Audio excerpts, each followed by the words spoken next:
Okay, so welcome. Thank you for joining us for the next session of the Connecticut Affordable Housing Conference. I'm Samaila Dilai, Research and Policy Fellow here at the Partnership, and I have Mabel Thompson, our intern assisting. And this year, the CHAC is here for housing. It's an opportunity to convene, collaborate, and drive meaningful change to improve and expand housing affordability, creation, choice, and stability across the state. Join the conversation at hashtag CAHC 2024 across social. This session is entitled Transforming Rental Support, Exploring State Successes and Direct Cash Transfer Models. Before we turn over to our presenters, we would like to thank our presenting sponsor, the Connecticut Housing Finance Authority, our visionary sponsor, Wells Fargo, our champion sponsors, Liberty Bank, the Connecticut Department of Housing, Von Resnick, Trinity Financial, J. DeMille and Associates, and Robinson & Co. And thank you to our foundation sponsors. This sponsors' deep support helps us make the conference happen each year and keep it free for everyone to attend. Last but not least, a big thank you to our featured investor for this session, American Eagle Financial Credit Union. A few housekeeping items before we get started.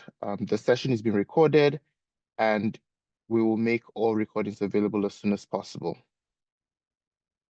Please remain on mute unless the speaker asks you to unmute. And if you have a technology issue, please select the icon in the Zoom control panel and send it in the chat to me, Samaila Dilaye, and then we'll do our best to assist you. Your speakers will let you know how they would like content questions to be submitted. Post-session, you can complete a session feedback survey by clicking on the megaphone icon in the lobby. We appreciate your feedback. And with that, I'll turn it over to Amy Peltier to get started. Thank you, Samaila. Good afternoon, everyone, and thank you for your interest in this session on transforming rental support and affordable housing in Connecticut. I'm Amy Peltier, Coalition and Advocacy Director here at the Partnership, and I'm excited to help facilitate this panel today. A driving cause of housing insecurity and homelessness is the gap between income and housing costs.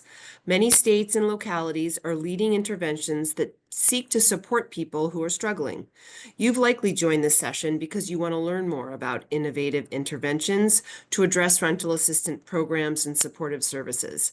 This session will provide an overview of the gap in voucher programs, dig into the design and characteristics of state and local rental assistance programs, highlight housing-focused assistance programs that are efficient for all, and discuss complementary policy levers that can advance housing affordability.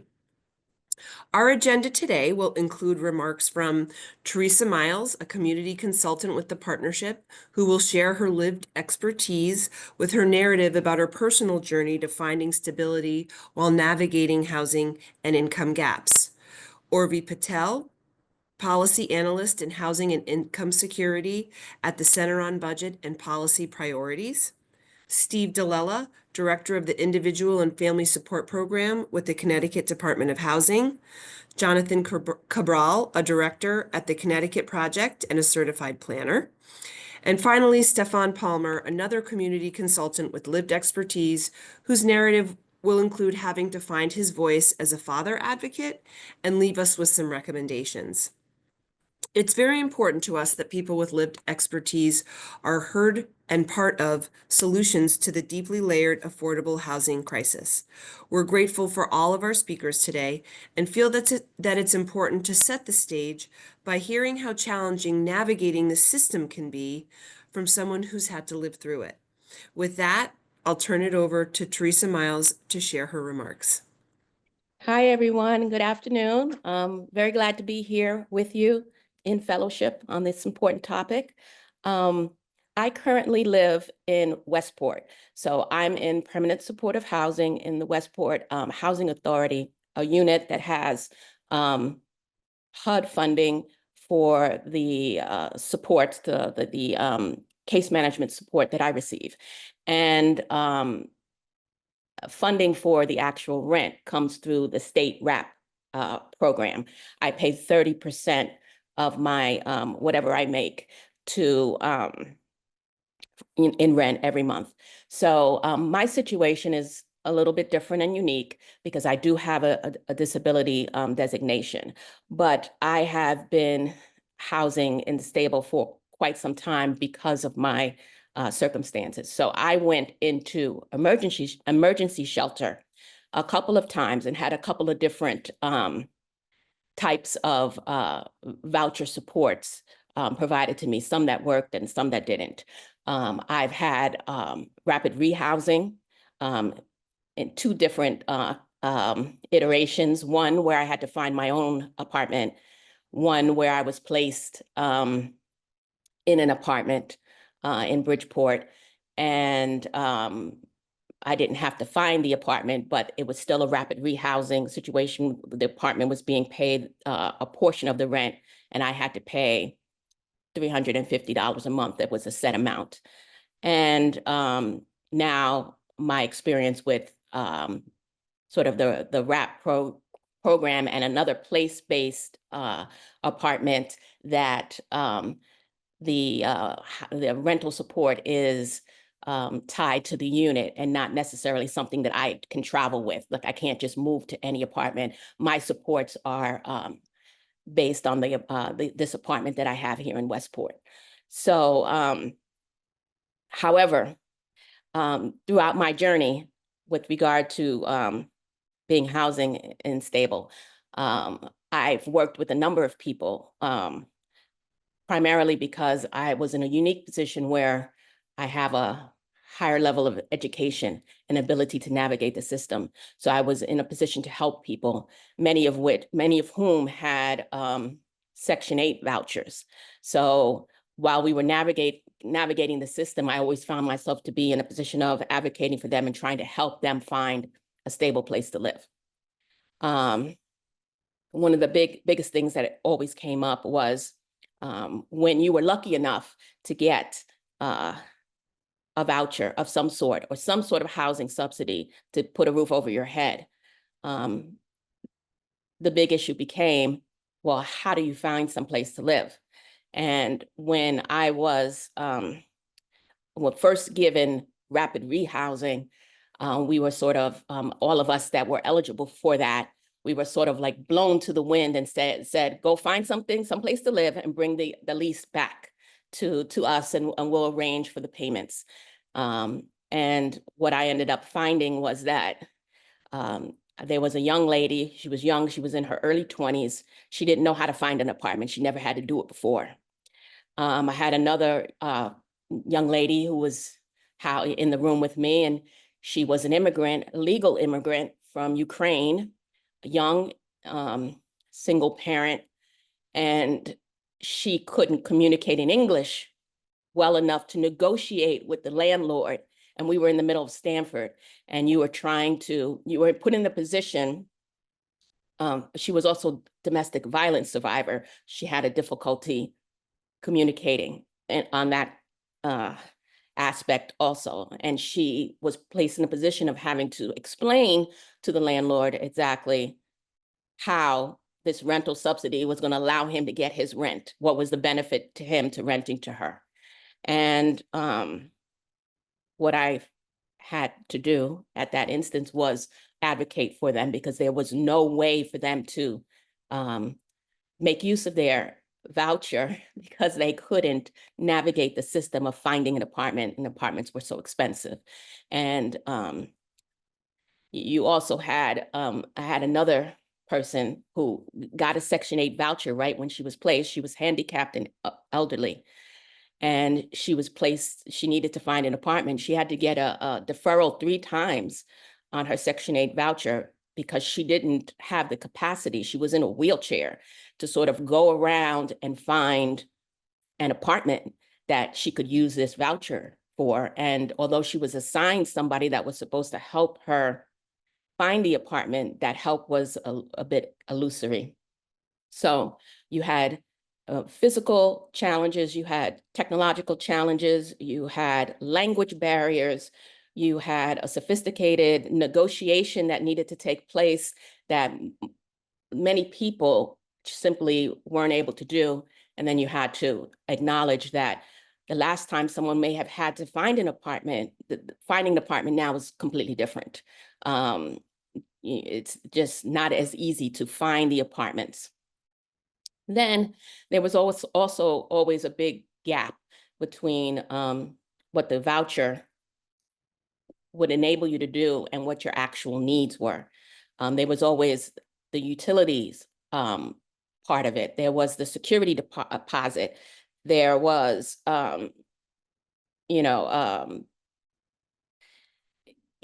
even if you were continually working, right, and you're in this, and you're looking for an apartment, and you're working a regular job, like the young lady from Ukraine, she worked every day. She worked at a gym and she did maintenance.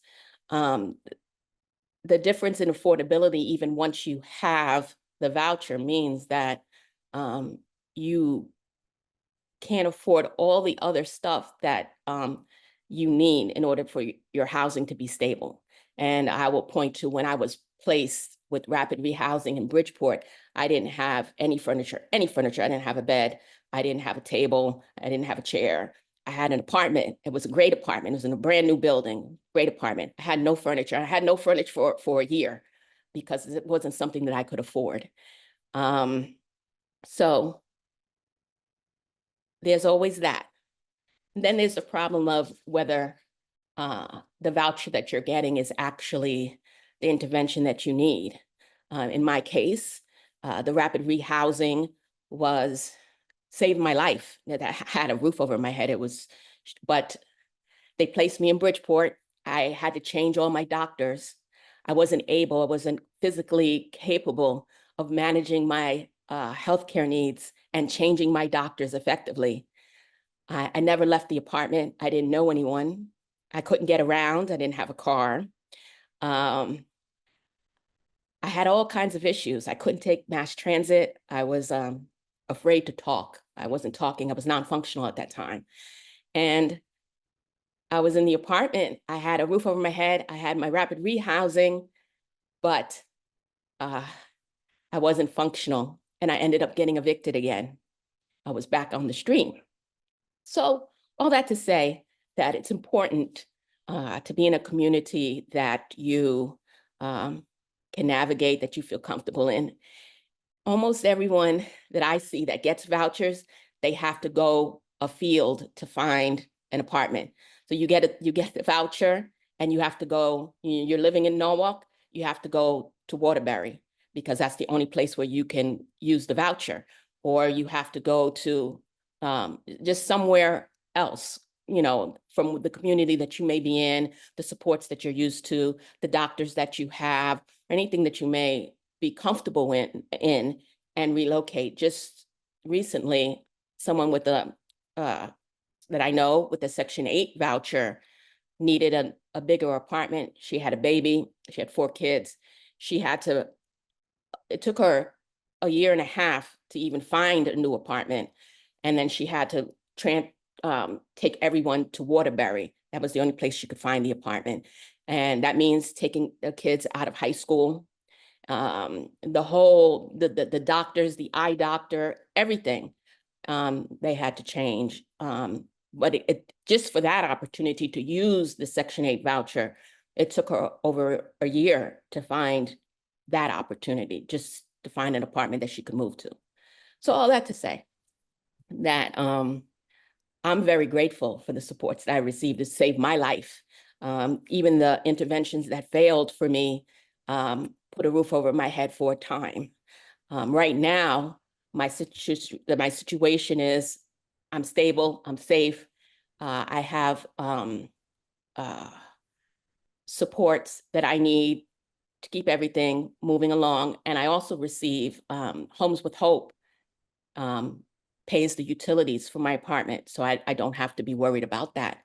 And it's been important. When I moved into the apartment that I have now in Westport, not only is Westport obviously a beautiful place to live, it was furnished. And a little thing like that was a big thing for me, because a little bit of furniture goes a long way for you to feel for you to feel settled, and to have peace of mind and all that. So all that to say that I hope that everyone talks to the people who are actually getting the vouchers, because there's a lot of unique circumstances and how it actually plays out. If you want the help to be as meaningful as possible to actually stabilize people and enable them to keep the roof over their heads, there's a lot of intricacies in it, and a lot of individuality to it. And Teresa, I think that that's a good opportunity maybe for me to jump in. Thank you so much for sharing your story. Congratulations on persevering to find your home and find housing stability. I can't imagine you being unfunctional, because it's been such a pleasure to work with you throughout this. And I know that you've been an advocate for others, but just really want to thank you for sharing your personal story, and congratulations for completing your journey, hopefully, and being stable. Now I'm going to turn it over to Orvi Patel to share a federal perspective on the housing and income gaps.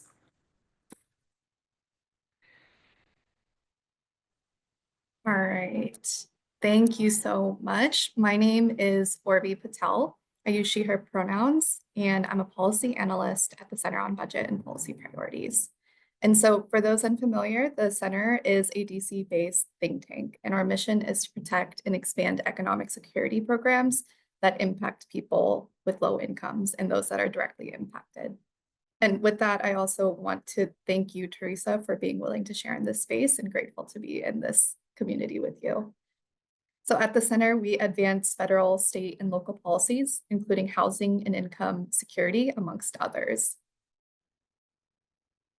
So today I'll spend some time framing housing unaffordability for people with low incomes, talk through the federal housing choice voucher program in Section 8 that Teresa mentioned, and present a new analysis of state rental assistance programs to demonstrate that while the federal government certainly has a role to play in ensuring that people have a place to call home, states can also make moves. But if you take away anything from the next 10 minutes, it's this. Problems and solutions related to housing stability go hand in hand with income stability. And like Teresa said, there's so many intricacies that we also need to talk about. So you can see that there is an ongoing dynamic of rents raising and renter incomes not keeping pace over time. Millions of people don't have enough income to afford market rents due to reasons that are completely out of their control often.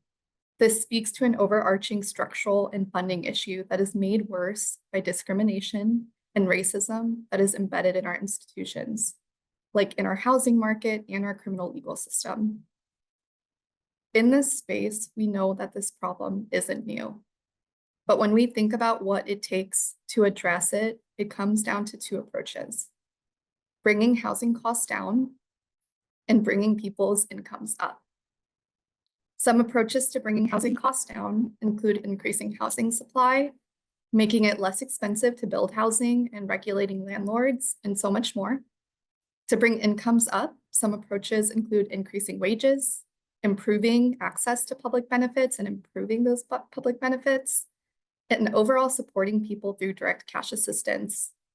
And finally, expanding and improving rental assistance speaks to both bringing housing costs down and bringing incomes up, only when people are able to use rental assistance. So rental assistance is the federal mechanism that is designed to meet the gap between what people can afford and adequate housing. Of the programs, the Housing Choice Voucher Program has the largest reach of over 2 million people. And our goal is to make it universally accessible to everyone who is eligible for it. Research shows that vouchers really work to support families when those families are able to use it. They sharply reduce homelessness, housing instability, and overcrowding. We know that children and families with vouchers are less likely to be placed in foster care. And among adults, we know that vouchers reduce rates of domestic violence, drug and alcohol misuse, and psychological distress. But, Teresa named this, there are challenges and limitations of the federal program that all try to provide the policy view of, but really want to emphasize what Teresa said about the intricacies of barriers. Most importantly, in terms of funding, federal investments have not kept pace with need, leading to only 1 in 4 who would be eligible to receive rental assistance being able to receive it. And almost 40% of people who receive a voucher aren't actually able to find a place to rent in time. And then they end up having to get back on a very long wait list. Not to mention that there's still widespread discrimination in the market, even in places that have source of income protections. The severe underfunding has real implications on racial equity in housing, given that more than half of unassisted households are headed by people of color. We know that communities of color face greater rates of housing hardship because of centuries of discriminatory housing and income policies, from stealing land from Indigenous communities to redlining, gentrification, and things like occupational segregation that track people of color into low-paying jobs. So when we think about the urgency of expanding access to housing supports, what's top of mind is the need to keep putting pressure on federal leaders to drastically expand and improve rental assistance and make it so that it's guaranteed to everyone who is eligible. At the same time, we know that a lot of states are also thinking about their role in making sure that their people are housed. So a little over a year ago, at the center, we worked with the National Low Income Housing Coalition to update their database that catalogs state and local investments in affordable housing development, rental assistance, and tenant tax relief. A majority of programs in the database focus on the development and financing of new affordable housing, which seems to be a frontline strategy of states. But given the important role of rental assistance in helping people with the lowest incomes and those most likely to face evictions, we wanted to dig deeper on state programs that provided rental assistance. And we found over 100 programs. This analysis is very exclusive, it's new, it's not the finalized version, and we're still connecting with state partners to refine it. And so this is not published yet. But overall, what we found is that many states do invest in voucher programs in ways that are both complementary and contrasting to federal programs. Amongst each other, they also vary. Many provide tenant-based assistance, though you can see that some deliver project-based assistance, which Teresa also mentioned, and they're also administered by a range of state agencies. In terms of duration, most programs are time-limited, with some of them being ongoing or one-time. But amongst those that do fund longer-term assistance, though they are time-limited, they often focus on a specific subpopulation. And so this includes people experiencing or at risk of homelessness, those who face risk or marginalization because of their health, age, family status, or connection to another system like foster care or incarceration. They also vary in how they are funded. And so you can see while most programs rely on general revenue, some actually do have dedicated funding streams. And one common one includes real estate transfer taxes. And so now getting into a little bit of the meat of it, amongst the programs, 4 go the furthest to extend rental assistance to the broader population in each state, and they closely model the federal program. I think many people on this call might be familiar with the Connecticut State Rental Assistance Program that funds over 7,000 vouchers. And unlike federal vouchers, which can only be used in the locality they are issued in, Connecticut vouchers can be used anywhere in the state, making it easier for people to find housing. DC also has a continuum of rental assistance, including long-term rental subsidies, shallow subsidies, and ongoing ERA program beyond just what the pandemic program provided. And interesting, Massachusetts actually established their program before the federal Section 8 and served as the model for federal assistance. And finally, New Jersey has one of the biggest state rental assistance programs, serving almost 17,000 people. And we know that state programs are beneficial in many ways and a little bit different than federal programs. They complement efforts to increase supply by ensuring that it can be accessed by people with the lowest incomes. They offer a way to quickly house people without having to build new housing, but by using existing stock, especially in places where the issue isn't a shortage of units, but a shortage of units that have low enough rents for people with low incomes to afford. And they also present an opportunity to design a program that avoids some of the challenges with implementing federal rental assistance, like extending support to people left behind from federal programs, just like how Massachusetts and New Jersey don't exclude people on the basis of immigration status. So given that we know how impactful rental assistance can be when people and families are able to use it, we don't see more states investing because it's a hard intervention to fund. The number of people who need assistance is so high. So even with incremental state investments, there's still extreme scarcity, which can mean that issues like long waiting lists can't be solved. Also, when compared to rental assistance, other efforts like funding one-time capital investments can feel fiscally wise and politically preferable, especially when you can cut a ribbon in front of a new building.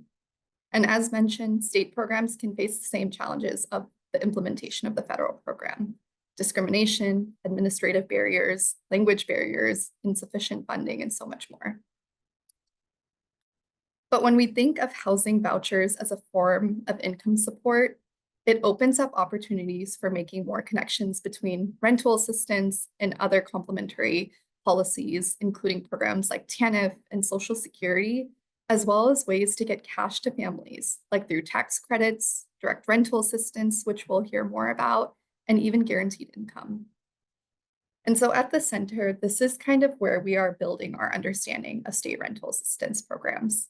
We're thinking through a theory to change and what it will take from states and primarily from Congress to really realize a future in which housing is accessible to everyone.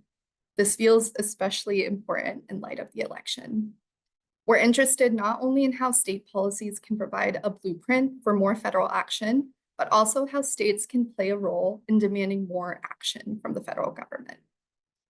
We really think that if rental assistance was guaranteed to everyone who was eligible, and if other complementary income policies were in place, then we could get to the root of many of the policy problems and empower people with the resources they need to not only meet their basic needs, but to succeed and thrive in the ways that they define for themselves, not in the ways that we define for them. And so I leave you with our team's vision for housing and economic justice, in which resources are shared equitably so that everyone, especially people with low incomes and historically marginalized groups, can thrive in safe homes and communities and make decisions about where and how they live. And so if you have any questions, please feel free to add them in the chat and I'll do my best to respond. And I'll also include my email. And with that, I'll turn it back to you, Amy. Thank you so much, Orvi, for that perspective. And I think that really wonderful vision to hopefully carry through not only this panel, but to think about throughout this conference and the way we're all looking for solutions. Now we're going to transition to how rental assistance and interventions work right here in Connecticut from Steve DeLella and our Connecticut Department of Housing. Great, thank you. And thanks everybody for being part of this great panel. And thank you to my colleagues who presented earlier. I think they gave a great understanding of how some of our vouchers are used here in Connecticut, specifically by individuals who receive our assistance, as well as how these programs kind of came about both at the federal and state level. So in Connecticut, the Department of Housing manages two separate types of rental assistance. One is the Housing Choice Voucher Program, which has been talked about here, which is the federal program, as well as the state RAP rental assistance program as well. Between these two programs, we have approximately 15 to 16,000 households that receive rental assistance. The Section 8 program is about 7,800 with additional vouchers for specialty programs like the emergency housing vouchers, which is dedicated specifically to homeless, or our mainstream voucher program, which is dedicated to folks with disabilities, as well as the VASH program, which is dedicated to homeless veterans. On the state side, with our RAP program, we're in the neighborhood about 6,600 households that we serve. And what we've seen with the RAP over the years, even though it was originally intended to kind of mimic the Section 8 program in the last 2 decades or so, it really has been starting to focus on specific subpopulations that need additional rental assistance, whether it is the homeless population or whether it is folks leaving institutional care like through nursing homes or individuals with IDD or even reuniting families with our friends and partners at DCF. We all know that housing subsidies can be really important to stabilizing a lot of households across the state. And I think that's why RAP has really gone to this measure because I think the legislature has realized that housing is, one of the baseline necessities to be able to succeed in any other types of services that you're receiving. Without a stable place to live, it is tough to get your mental health treatment, your substance abuse treatments, re-enter from incarceration, or reunite your family if you're under DCF care. So really housing serves as that baseline, and we've been happy to create our partnerships across our sister state agencies to be able to serve as many households as possible, while also understanding that we can have a multi-agency approach to this and really impact outcomes on households, both at the sister state agency as well as DOH's outcomes by increasing housing stability and decreasing other costs throughout the system. It really has worked really well. And one of the other things that we wanted to talk about here is just the changes that we've seen in the last 2 years, especially in terms of how rental prices have skyrocketed. We all know, and it's been greatly in the news, how rents have really gone up with inflation, and in fact, even driving inflation rates to really exorbitant levels over the last couple of years.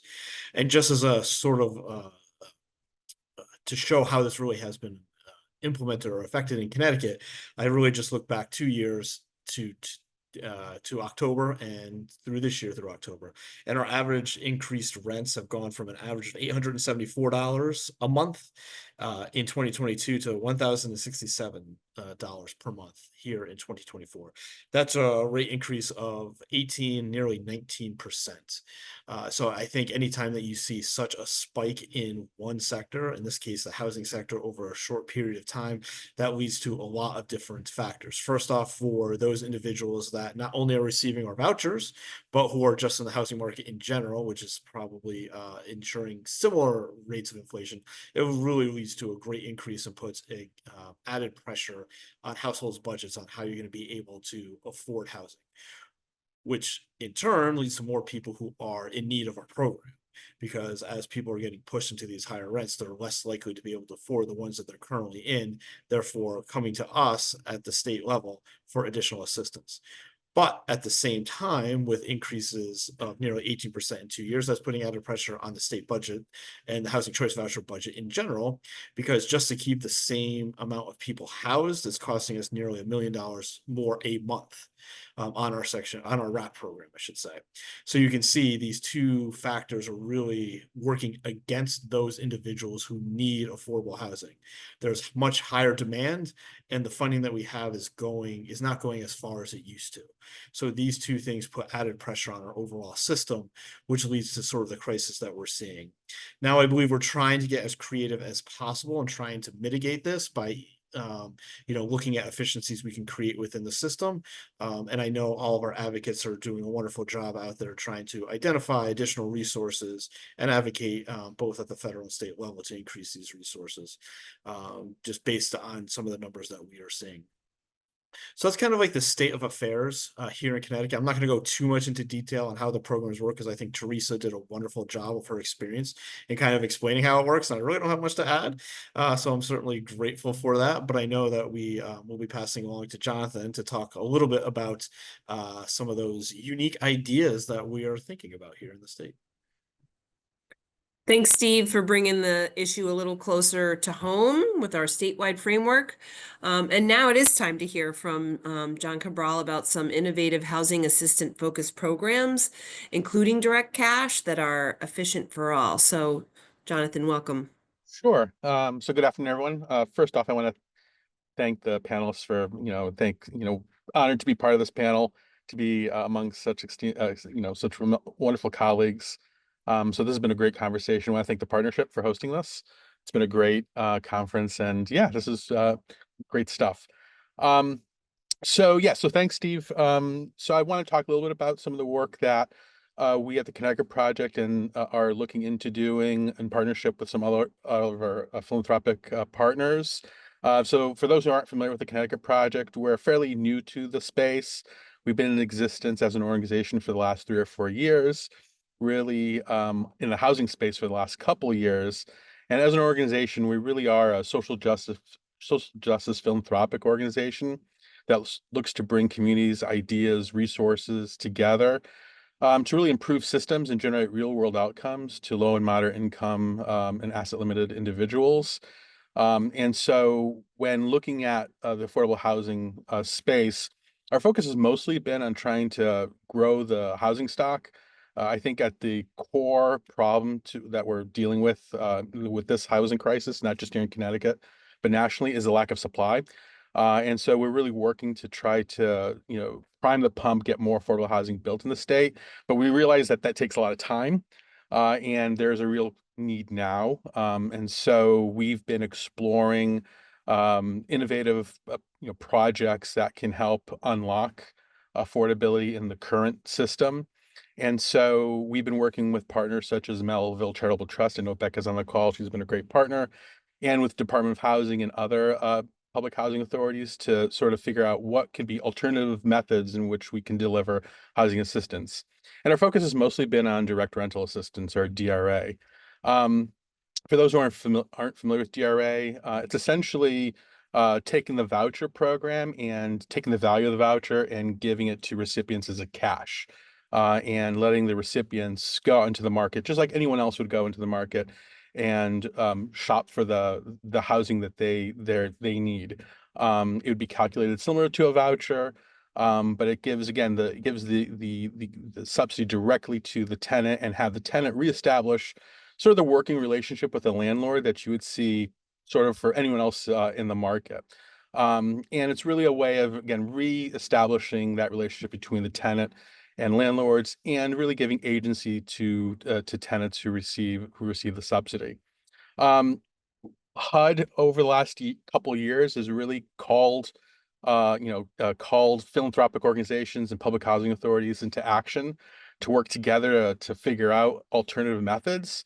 And DRA is one of those alternative methods. And so what we're looking to do here in Connecticut is design a pilot program with our partners, such as Department of Housing and Melville Charitable Trust and others, to do a 2 or 3 year pilot here in Connecticut to better understand how direct rental assistance can impact recipients, how it can potentially increase efficiencies in the system, sort of reduce administrative barriers for recipients and for public housing authorities in the state. It's also a way to see if, for example, our families have better outcomes, both educational and healthcare outcomes, if they're given cash and made to make their own decisions. Does it increase mobility? So again, the pilot is meant to sort of measure these and see what happens when you give folks cash instead of a voucher. We're also interested in see how landlords, what they think of direct rental assistance versus a voucher. Will landlords be less likely to accept direct rental assistance? Probably not. But there's still, questions on that. And whether by giving the tenant, the recipient, direct cash, could it reduce or eliminate some of the stigmas or barriers and stereotypes of folks who receive housing assistance. So, we're working with philanthropic organizations trying to work through, a wait list, hopefully launch in the next year or so, as part of a greater national effort to understand DRA and how it can, again, unlock affordability for folks who are currently struggling. Our goal is really not just about trying different methods. It's really trying to, again, make the subsidy better for families, and again, reduce those stereotypes and stigmas that are associated with rental assistance. And again, it's reestablishing that relationship between the tenant and the landlord versus what it is now, which is between the public housing authority and the landlord. And because of that, we're hoping that landlords are would be more apt to rent to folks who have the subsidy, because they wouldn't have to deal with some of the administrative burdens of dealing with the public housing authority. So again, it's hopefully unlocking communities, unlocking buildings that might be harder for folks to move into.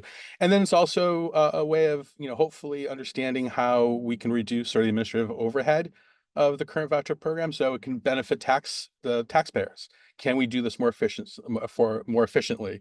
Is there ways we can sort of reduce, again, those barriers, not just for tenants and landlords, but also reduce the overall cost, which is important considering how expensive housing has gotten and how that has translated to potentially less vouchers on the street. So that's sort of my voucher spiel. I want to leave enough time so that Stefan can talk, but more than happy to answer questions afterward. Thanks, John. Appreciate those remarks. Some exciting opportunities to look forward to that may really shift the way we all think about rental assistance in Connecticut. Finally, we'll close out the conversation with the perspective of another person who has lived experience with housing stability. And I'll turn it over to you, Stefan, for about 5 minutes of remarks so we can keep a couple minutes. I see one question in the chat, but if others have questions and you want to drop them in the Q&A or in the chat, that would be great. So Stefan, over to you. Hello, everyone. Thank you for your time today. Again, my name is Stefan Palmer. I am a single parent out of Hartford, Connecticut. I also work with Melville Foundation with Melvette Hill. I'm one of the parents at the table for the housing reform. I'm also a parent in Hartford working with the community.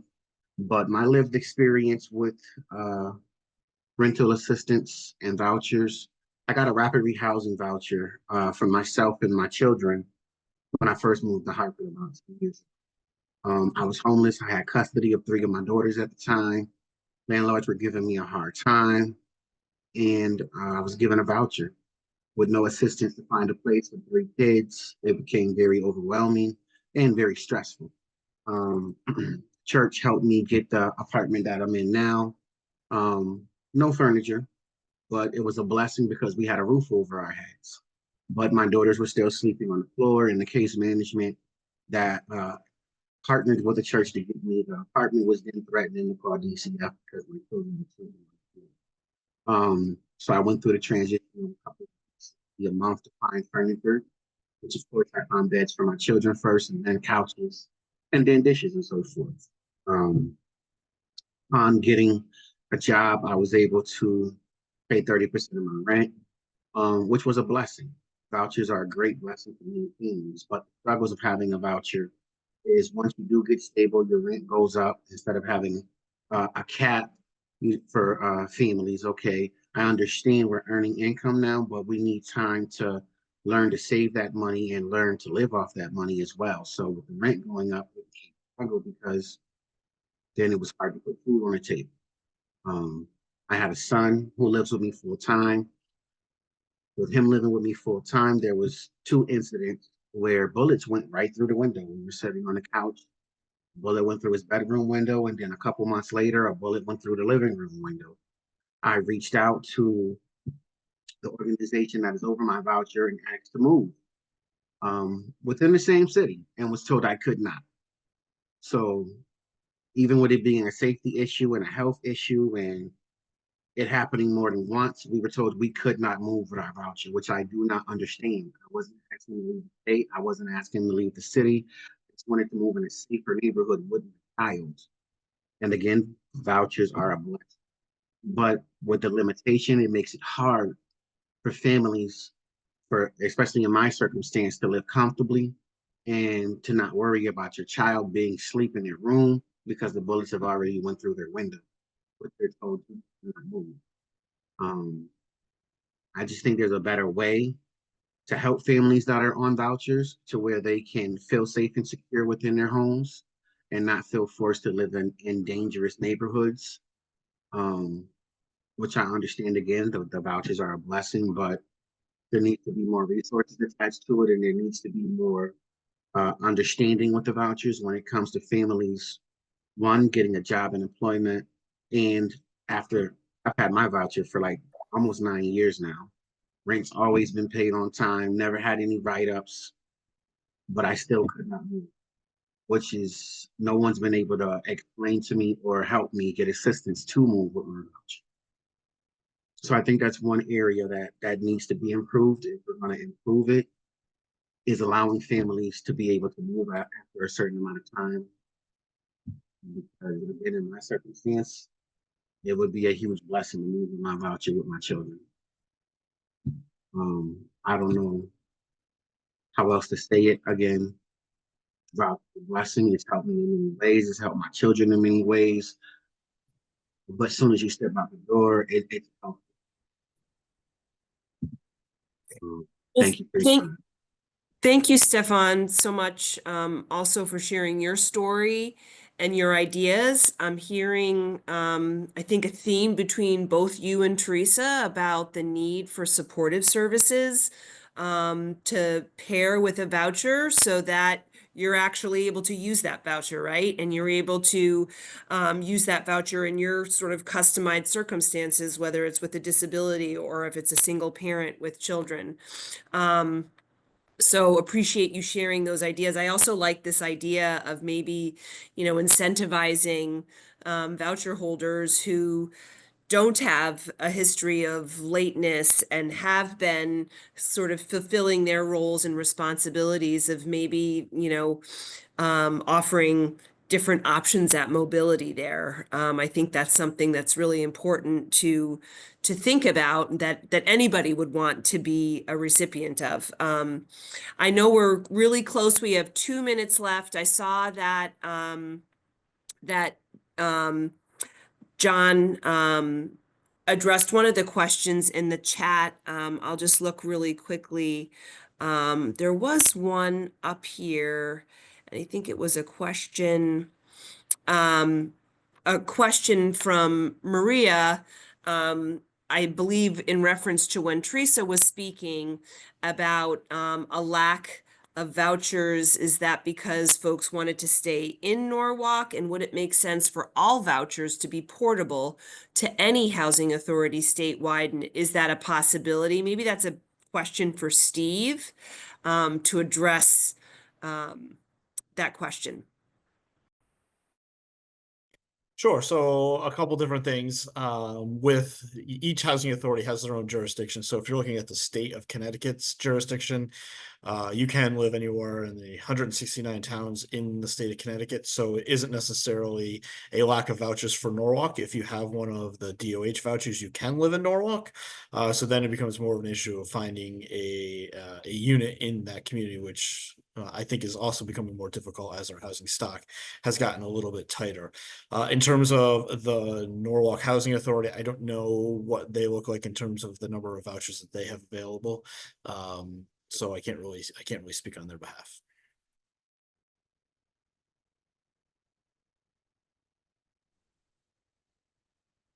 Okay, and one more question in the chat, and this may also be for you, Steve. Is there someone in charge of contacting new developers or maybe utilizing a network of developers to enlist more who would use choice vouchers and the WRAP voucher program? Sure. I think there's a couple different things going on with that. In addition to the voucher program, DOH also provides capital dollars to build affordable housing units that can sustain even without a voucher. So I know the other side, that's not my expertise. The other side of DOH's shop is surely working on increasing and funding and building more affordable housing units with our for-profit and nonprofit developer partners. So that certainly is going on. Now, as it relates to something specific, as you say, in terms of using housing choice vouchers, there's also within the housing choice voucher program, we are also allowed to what is called project-based units or project-based vouchers, which is we provide vouchers for those programs or for those units. So literally the vouchers attached to the unit, unlike the housing choice voucher, which the unit or the vouchers attached to the individual. So like when you have a project base, that unit will always have that affordability involved. So DOH is also exploring how we can potentially expand upon our project basing to get more units into that portfolio, which will just guarantee more affordable units within any given development. But obviously, as with any HUD projects, there are certain rules and restrictions that we must follow to be able to do that. So I think DOH is really trying to attack that issue on both ends by one, building more affordable housing, and B, looking at project basing so we can continue to have as many affordable housing units as possible throughout the state within available resources, I should say. And Right. Amy, if I could just jump in really quick. Sure, of course. We're at time, but I also know that other public housing authorities, like I know Norwalk, for example, does do surveys of landlords in their jurisdiction, has met with landlords to try to, I mean, they should be renting the folks with vouchers no matter what, but trying to explain how the program works, trying to get them on board and comfortable with vouchers. So there are other local authorities that are doing some of that exact work. And another Certainly, thing I think- should mention as well that DOH is doing, we are working with a program called Matrix, which is a way to kind of match housing developers and or landlords with those who have vouchers or those who are just seeking affordable housing. So this is a relatively new program that DOH has been contracted out with, and we're trying to get it up and going with the ultimate goal of really being that online platform that can match those who are in need of units with those who have them. So it's a really great opportunity. And I think over the course of the next year, you'll see more and more information about Matrix as a way to connect the two to try to make it easier for folks looking for units. Wow, that's exciting. And, I think that sort of positive note there is maybe a good way for us to close out some new things coming, some new things to keep an eye out on. I know throughout the day today and yesterday, the importance of landlords and the ability of voucher holders to connect is such an important piece in this system that I think everyone hopes could go smoother. So stuff to look forward to. I want to thank each of you for sharing your professional and your lived expertise with us. It's going to take all of us to utilize our skills to address the challenge. So thank you to all of our participants. Please hop into the lobby and share your feedback. And we've got 2 more sessions this afternoon, and we hope that you check one of them out. Thank you so much for joining, and we'll look forward to you in the next couple sessions. Take care.